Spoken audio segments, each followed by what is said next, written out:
Je vais aborder aujourd'hui l'horoscope du Sagittaire. Donc si tu es Sagittaire ou ascendant Sagittaire, eh bien cet horoscope il est juste pour toi. La lune sera dans ton signe le 5 et le 6 février. Donc note bien, ce sont deux journées vraiment pour toi. Alors, il y a trois décans. Donc écoute bien parce que chaque planète ne va pas se retrouver au même endroit sur ta carte astrologique. Les personnes qui sont nées le premier décan du 23 novembre au 2 décembre, ta planète c'est Mercure. La communication, la réflexion, les échanges, tu cogites toi, et t'aimes surtout bouger. Deuxième décan, ta planète c'est la Lune. Donc si tu es né du 3 décembre au 12 décembre, la Lune, c'est quand même beaucoup plus des personnes qui sont sensibles, hypersensibles, qui ont une espèce de sixième sens, qui sont bien comme ça dans leur cocon familial. C'est la Lune, c'est les émotions, d'accord? Donc tu perçois des choses peut-être que les autres ne perçoivent pas. Et le troisième décan, ta planète, c'est Saturne. Donc les personnes qui sont nées du 13 décembre au 21 décembre, donc ta planète c'est Saturne. Donc toi tu as juste besoin de temps par rapport aux autres, tu as besoin de réfléchir, de comprendre. Voilà. Et sachant que Saturne c'est la planète justement de la concentration. Donc tu as peut-être vraiment besoin de t'isoler, de comprendre ce qui se passe, peut-être par rapport au premier ou deuxième qui eux, ils vont un petit peu plus vite.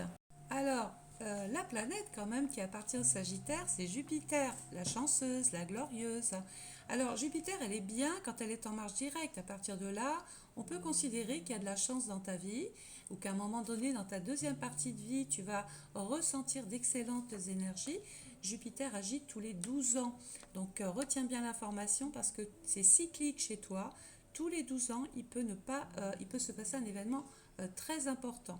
Quand Jupiter est rétrograde, on prévient, on dit attention dans les excès. Il ne faut pas aller trop vite, trop loin, parce que bien souvent, ça peut tout dérégler. Alors, dans ces petites vidéos, j'aime aborder le nœud nord et le nœud sud. On va même parler de Chiron. On va se faire ça. Alors, le nœud nord, c'est, imagine un carrefour et on te dit, voilà, il y a une direction à prendre.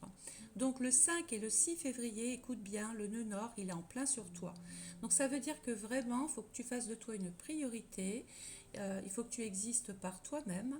Dans le secteur 1, n'hésite pas à prendre des initiatives, d'aller de l'avant, il faut agir, il faut vraiment apporter une grande dynamique. Tu peux même démarrer un emploi, démarrer une relation, démarrer un projet. Pourquoi? Alors, la planète qui appartient justement à l'ascendant, c'est Mars, et je te conseille d'agir dans des questions qui sont liées principalement à l'emploi. Le nœud sud, alors si le nœud nord te dit d'aller vers tes actions, le nœud sud te dit compte moins sur les autres, essaye moins de faire des choses avec des autres, les conseillères ne sont pas les payeurs. Le nœud nord ici, dans la balance, il peut simplement indiquer un conflit d'intérêts, un mauvais rapport à l'autre, pardon, et l'autre c'est dans ta vie sociale, dans ton couple, dans tes amis. Comprends bien que l'autre c'est la personne qui est en face, d'accord? Tu n'as pas besoin des autres pour avancer. Suis un petit peu ton intuition. Et puis il y a Chiron. Alors Chiron, c'est pas une planète, c'est un astéroïde, mais quand Chiron passe dans un secteur, moi j'aime le comparer à un médecin. Et bien quand cette planète elle passe dans un secteur, elle dit que là, il y a des choses à réparer, et une fois que tu auras réparé ces choses-là, elles repartiront de plus belle. Et Chiron, il est en plein sur toi, le 5 et le 6. Répare tes actions, reprends les choses, ne reste pas dans l'inertie. Vraiment, on t'incite là à aller dans le mouvement, dans l'action. Alors, on va voir ton petit horoscope comme ça, général du jour. Donc, les célibataires, vous avez un amour universel, sans condition et sans a priori. À deux, vous vous montrez plutôt direct et tolérez avec donc des efforts que l'on tourne autour, vous ne supportez pas qu'on tourne autour du pot. Côté finance, fixez-vous un objectif pour mettre des sous de côté, les Sagittaires, ascendant Sagittaire, comme un voyage ou encore une aventure. Commencez à économiser.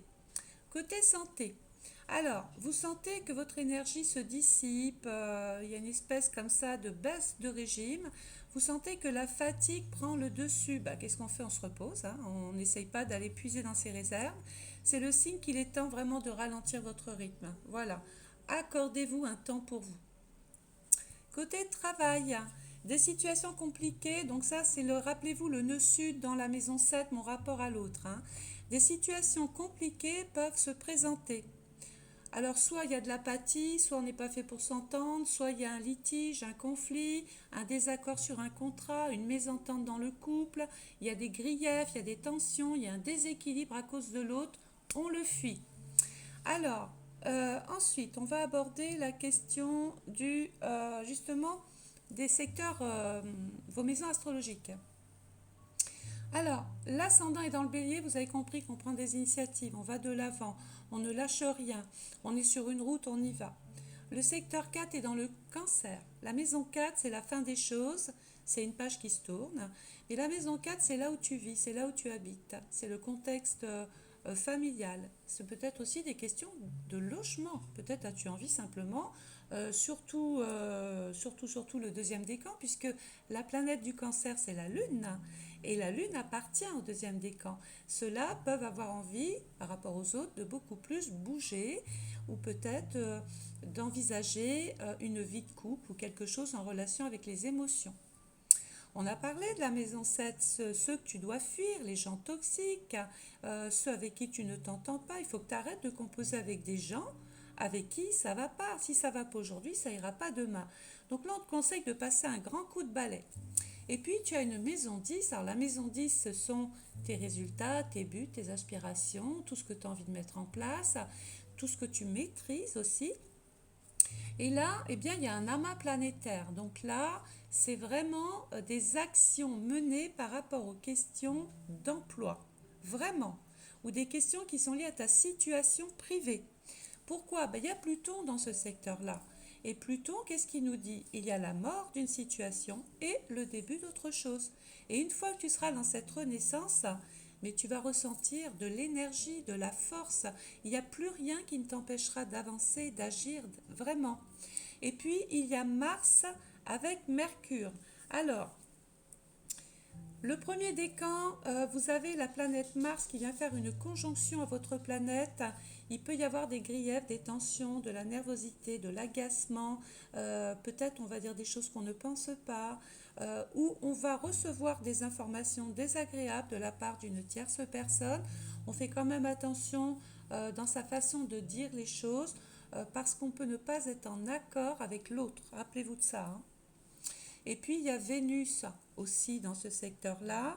Alors Vénus, c'est l'équilibre, la sérénité, la plénitude. On a envie d'exister, d'être bien dans ce que l'on fait et on œuvre en maison 1 pour cela. D'accord? Donc vraiment, servez-vous de cette petite vidéo astrologique pour mettre les choses en place dans votre vie. Vous allez voir, ça marche. N'hésite pas, hein, je consulte aussi par téléphone si tu as des questions de voyance. Je suis là du lundi au vendredi de 10h à 18h. Retrouve-moi aussi sur mes lives, j'en fais tous les jours. Et tu peux commander déjà, d'ores et déjà, ton étude astrale personnalisée, ton analyse astrale personnalisée de l'année. Elle est pour toi, c'est ton analyse.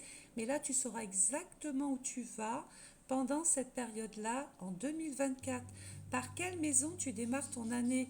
Enfin, moi, je sais pas, je serais curieuse de le savoir quand même. Hein. Donc, si tu as cette curiosité-là, n'hésite pas. Il y a un lien PayPal pour commander ton analyse astrale personnalisée, détaillée 2024 où tu peux simplement me téléphoner. Je te souhaite une agréable journée. Je te retrouve très très vite. Au revoir.